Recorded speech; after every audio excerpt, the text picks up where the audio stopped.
Yes मित्रांनो, फक्त तुमचं 12वीवर सुद्धा तुम्हाला सरकारी जॉब मिळू शकतो आणि त्याच्यामध्ये पगार तुम्हाला 25,000पासून 80,000पर्यंत त्या ठिकाणी जॉब मिळू शकतो.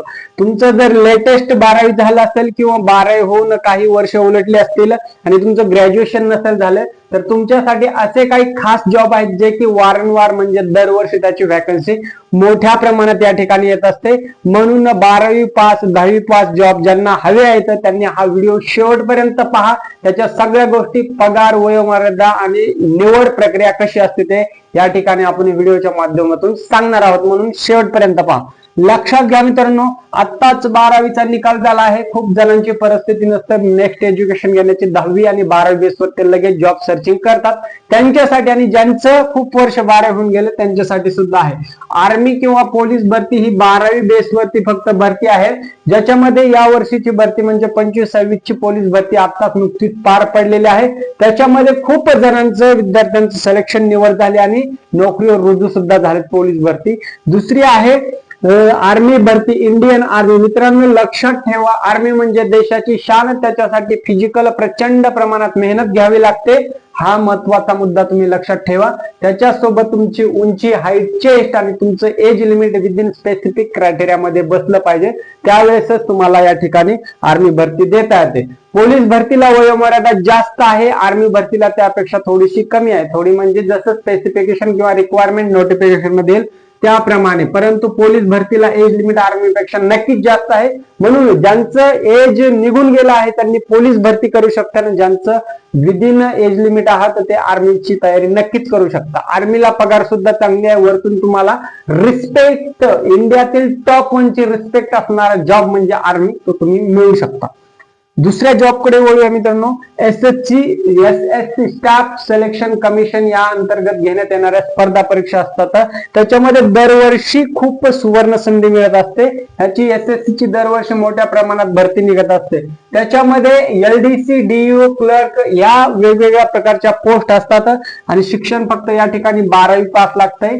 पगार जर तुम्ही पाहिली तर मित्रांनो 30 ते 50 हजाराच्या घरात या ठिकाणी आहे. आणि विशेष म्हणजे या सर्व शासकीय नोकऱ्या आहेत. या ठिकाणी कुठलंही कॉन्ट्रॅक्ट नाही किंवा कुठलंही टेम्पररी बेस वर्क नाही मित्रांनो. एकदा जर तुम्ही जॉईन झालात किंवा एकदा तुम्हाला नोकरी मिळाली तर लाईफ टाइम तुम्हाला शासकीय नोकरी मिळणार आहे. वारंवार म्हणजे तुमचं दरवर्षी इन्क्रिमेंट होणार आहे, पगार वाढ मिळणार आहे. त्याच्यासोबत शासकीय जे काही भत्ते असणार आहेत ते या ठिकाणी तुम्हाला लागू होणार आहे मित्रांनो. म्हणून 12वी म्हणजे हे शिक्षण हे काही कमी नाही मित्रांनो. जर तुम्ही त्याचा पुरेपूर योग्य वापर केला तर नक्कीच तुम्हाला वेगवेगळ्या पदापर्यंत तुम्ही पोहोचू शकता. तसेच पुढे प्रमोशन होऊन मोठ्या लेवलला ऑफिसर लेवल पदापर्यंत तुम्ही पोहोचू शकता.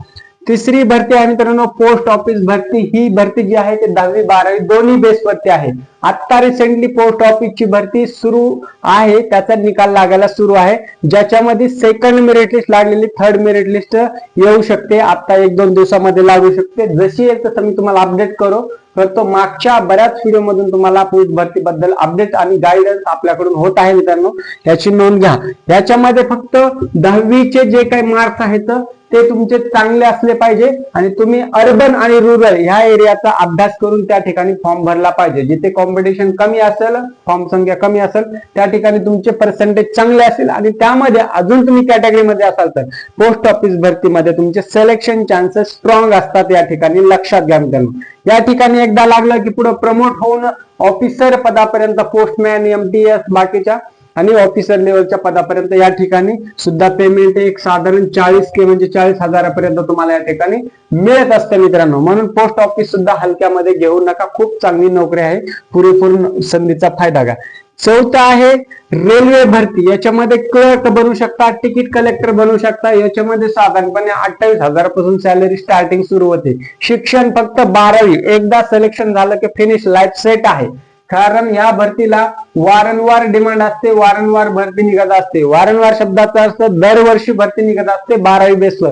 त्याच्यात वेगवेगळ्या पोस्ट असतात, तर त्याची एक्झाम होत असते आणि एक्झाम सुद्धा सोपी असते. त्याच्यामुळे आरामशीरपणे ती तुम्ही क्रॉस करू शकता एक्झाम. त्यामुळे 12वी बेसवर असणाऱ्या भरत्या ह्या नक्कीच तुम्ही नोट डाऊन करून घ्या आणि याच्यावर तयारी करा. 5वी आहे मित्रांनो बँकिंग क्षेत्रातली भरती. याच्यामध्ये क्लर्क आणि असिस्टंट या पदामध्ये तुम्हाला जॉब करण्याची संधी मिळते. 12वी झाल्याच्या नंतर काय करायचं, जर तुम्हाला बँकिंग फील्ड मध्ये जायचं असेल तर तुम्ही क्लर्क म्हणून जाऊ शकता किंवा असिस्टंट म्हणून जाऊ शकता त्या ठिकाणी. आणि बँकिंग क्षेत्रातलं नॉलेज असण्यासाठी या ठिकाणी कॉम्प्युटर, बेसिक कॉम्प्युटर कोर्स तुम्हाला MSIT वगैरे म्हणा किंवा एक्सेल, बाकीच्या जे काही कॉम्प्युटर रिलेटेड नॉलेज आहे ते जर असेल तर या ठिकाणी प्लस पॉईंट असतो, तुम्ही बँकिंग क्षेत्रामध्ये परफेक्ट सिलेक्ट होऊ शकता या ठिकाणी. आणि बँकिंग क्षेत्रामधलं ऑफिशियल वर्क असते, मॉर्निंग 10 ते सायंकाळी 5 पर्यंत ऑफिस वर्क असतं आणि एकदम ऑफिशियली जॉब असल्यामुळे ही संधी तर अजिबात मिस करू नका. तुम्हाला जर आरामदायी जॉब करायचा असेल 10 ते 5 किंवा 10 ते 6 तर बँकिंग क्षेत्राला सगळ्यात बेस्ट जॉब आहे मित्रांनो. त्याच्यानंतर इंडियन नेव्ही मध्ये सुद्धा तुम्हाला चान्स मिळणार आहे, त्याच्यामध्ये सुद्धा पगार चांगले असते. इंडियन नेव्ही आणि इंडियन एअरफोर्स साधारणपणे या ठिकाणी 25-30 हजारापासून पगार चालू होतो, ते 80,000 म्हणजे जवळपास पुढे चालून प्रमोट झालं तर लाखापर्यंत सुद्धा जॉब जाऊ शकतो. फक्त या कॅटेगरीमध्येच नाही, या पोस्ट मध्येच नाही, ऑल ओव्हर द अबाउट सगळ्या पोस्ट ऑफिस सोडता, लक्षात घ्या. त्याच्यानंतर फॉरेस्ट गार्ड, जी की खूप जण विद्यार्थी वाट पाहत असतात फॉरेस्ट गार्ड कधी येणार, कारण पोलीस भरती नंतर चांगलं जर जॉब कुठला असेल तर फॉरेस्ट गार्डचा त्यामध्ये तुमची रिटर्न एक्झाम होत असते, CBT बेस कॉम्प्युटर टेस्ट होत असते. त्याच्यामध्ये बेसिक सब्जेक्ट असतात, रिजनिंग, मॅथ, इंग्लिश, ग्रामर वगैरे. त्याच्यानंतर तुमचं फिजिकल होत असतं. फिजिकल मध्ये तुम्हाला रनिंग असते, साधारणपणे 5 किलोमीटर रनिंग असते. आता डिपेंड करतं नोटिफिकेशन मध्ये किती रेंज येते त्यानुसार रनिंग असते, चेस्ट असते, हाईट वेट असतं. जसं पोलीस भरतीची प्रक्रिया होते सेम अगदी फॉरेस्ट गार्डची त्याप्रमाणे होते, परंतु या ठिकाणी स्कोप जास्त असतो आणि कॉम्पिटिशन कमी असतं ऍज कम्पेअर टू पोलीस भरती, ऍज कम्पेअर टू आर्मी भरती, लक्षात घ्या. म्हणून फॉरेस्ट गार्डचं जे आहे ते तुम्हाला एकदम निसर्गरम्य वातावरणात जॉब करण्याची जर आवड असेल तर फॉरेस्ट गार्डकडे तुम्ही नक्कीच वळा मित्रांनो. आणि याच्यामध्ये सुद्धा सॅलरी चांगल्या प्रमाणात आहे, 30 ते 40 हजारापासून सॅलरी या ठिकाणी मिळते. तसेच गव्हर्नमेंटचे जे काही भत्ते आहेत ते सुद्धा या ठिकाणी मिळत असतात मित्रांनो. आता सगळ्या पोस्ट सोडल्या, तुम्हाला वाटलं याच्यापैकी एकही नको, आम्हाला एकदम रिलॅक्स जॉब पाहिजे, तर आहे मित्रांनो 12वी नंतर होम गार्ड आहे, असा जॉब आहे जे की तुम्हाला वाटणार नाही की आपण जॉब करतो, एकदम रिलॅक्स वाला जॉब आहे. या ठिकाणी कधी कधी वर्कलोड असतो, बेसिकली 12 महिन्यातून कधीतरी वर्कलोड असतो. जर राज्यामध्ये काही दंगल झाली किंवा काही अनियंत्रित घटना झाली त्यावेळेस होमगार्डला त्या ठिकाणी वर्कलोड राहतो. अदरवाईज डेली बेसिसवर त्यांना जॉब एकदम रिलॅक्स असतो. परंतु याच्यामध्ये सुद्धा काही क्रायटेरिया आहे, शिक्षण असणारे 12वी पास, याच्यामध्ये सुद्धा तुमचं फिजिकल टेस्ट होणार आहे आणि रिटर्न टेस्ट सुद्धा होणार आहे मित्रांनो. म्हणजे काय, तुम्हाला 12वी बेसवर जर नोकऱ्या करायच्या असतील तर तुमचं फिजिकल चांगलं असणं आवश्यक आहे. त्याच्यानंतर बेसिक नॉलेज म्हणजे बेसिक एक्झामची तयारी तुम्हाला त्या ठिकाणी झालेली असायला पाहिजे आणि तुमचं एक नोकरी मिळण्याचं जिद्द किंवा स्वप्न असायला पाहिजे. आता सगळ्यात महत्वाचा प्रश्न, आजच्या पेक्षा आणखी कोणती सोपी, तर डाटा एंट्री ऑपरेटर म्हणून असतात 12वी बेसवर. मग त्या प्रायव्हेट फील्ड मध्ये सुद्धा असतात आणि गव्हर्नमेंट फील्ड सुद्धा असतात, गव्हर्नमेंट ऑफिस मध्ये सुद्धा as a data entry operator म्हणून जॉब असतात मित्रांनो. ठीक आहे, प्रायव्हेटच्या कंपॅरिझन मध्ये तुम्ही गव्हर्नमेंट जर चॉईस केलं तर या ठिकाणी तुम्हाला बेस्ट फायद्याचं राहील मित्रांनो. सगळ्यात महत्वाचा प्रश्न या ठिकाणी येतो, वरील पैकी आता एवढ्या साऱ्या भरत्या आहेत, एवढ्या साऱ्या पोस्ट आहेत, मग याच्यातली निवड कुठली करायची, लक्षात घ्या.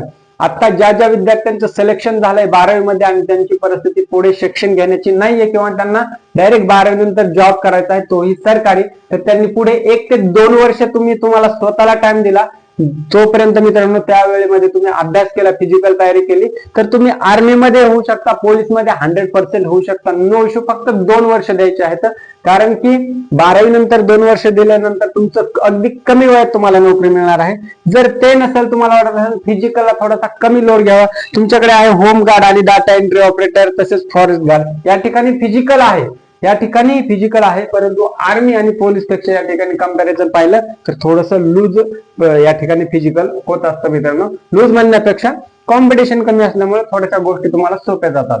त्याच्यानंतर इंडियन नेव्ही सुद्धा बेस्ट आहे मित्रांनो. त्याच्यानंतर बँकिंग क्षेत्रातली तर सगळ्यात भारी आहे. म्हणजे कंपॅरिझन केलं, तुमची आवड पाहता तुम्ही बँकिंग क्षेत्रात जाऊ शकता, police department, army, navy, Indian force office किंवा पोस्ट ऑफिस मध्ये, त्यापैकी कुठलीही नोकरी तुम्ही निवड करू शकता आणि त्याच्यासाठी फक्त 1 ते 2 वर्षाचा टाइम पिरियड द्या. कारण विद्यार्थी काही 5-5, 10-10 वर्ष जॉबच्या प्रिपरेशन मध्ये घालवतात आणि शेवटी पोस्ट त्यांना मिळते. कारण प्रयत्न जोपर्यंत करत राहाल तोपर्यंत तुम्हाला यश मिळत राहील मित्रांनो. म्हणून प्रयत्न करत राहा आणि अशाच भरती अपडेटसाठी आपल्या चॅनलला नक्की सबस्क्राईब करा. भेटूया नवीन अपडेट सोबत. तोपर्यंत जय हिंद, धन्यवाद, राम राम मित्रांनो.